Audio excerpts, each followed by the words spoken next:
Okay, so we're here with our winning team from the Houghton Lake Angling Challenge. We had a little bit of separation between fourth and third and second, about 2 inches for each one of those places, and then almost 15 inches ahead of second place is the team of Dean Cushman, Larry Billings, Ed Carey, and Clark Adams. Had 112.5 inches today. Great catch, way to go. I had the biggest fish of the day, 22 inches, so really did a lot of things right. Talk about what you did today that you adjusted from your pre-fishing to make things happen today. Probably our big adjustment is realizing that our fish were more buried in the weeds. The last couple of days we were catching some high fish, trolling, casting. Casting bite really didn't hit for us today as much as we tried, but really the fish were buried in the weeds. But today, again, trying to find those fish that we found even yesterday buried in the weeds and all the rain.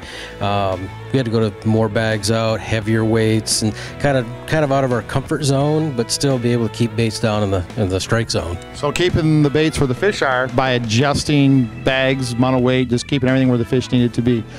Talk a little bit about, I'm going to ask Larry this, so quick answer.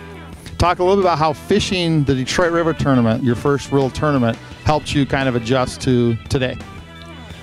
I would say probably the biggest thing we learned from Detroit to today was we took the pre-fishing and we minimized where we were going today. We looked at our spots last night and we made decisions last night as to what we were going to do, where we were going to go, and how we were going to start. We had 3 plans of attack.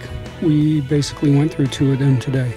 So knowing that as much as 7 hours seems like a lot of time, it's really not a lot of time. So really dialing in. You've been here before on one of our trophy hunts. Talk about how maybe that experience being here before helped today. Yeah, setting up the weights and the rigs and trying to keep everything at that 45-degree angle to get underneath the cabbage weeds was critical. So add another drift bag, add another weight was the key to keep the baits right in the strike zone and watching the rods, letting the rods do all the work for us. One thing that we did different was casting. You know, every time I caught cabbage weed, call it out, bang, fish are right behind it. So that was kind of what we looked for, is the cabbage weeds from the trophy hunt. You don't get a chance, unfortunately, to fish as much as these guys do. So how much fun is it to come up here, fish with your buddies, and actually win a tournament? It was real exciting. And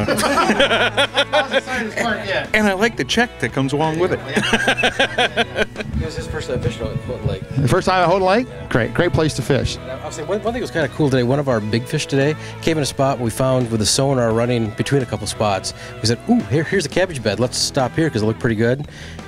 And we got one of our big fish. What was the key depth, real quick? Let's wrap this up. What was the key depth to be in to catch fish? Probably the best cabbage was in that 11 feet range, 11, 12. So he got too deep, he ran out of it, he got too little, and it kind of snarled up a little bit. The best green cabbage was in that, probably 11 foot, I would say. Finding the good, healthy green cabbage, but not so thick you couldn't fish through it was kind of the key to winning.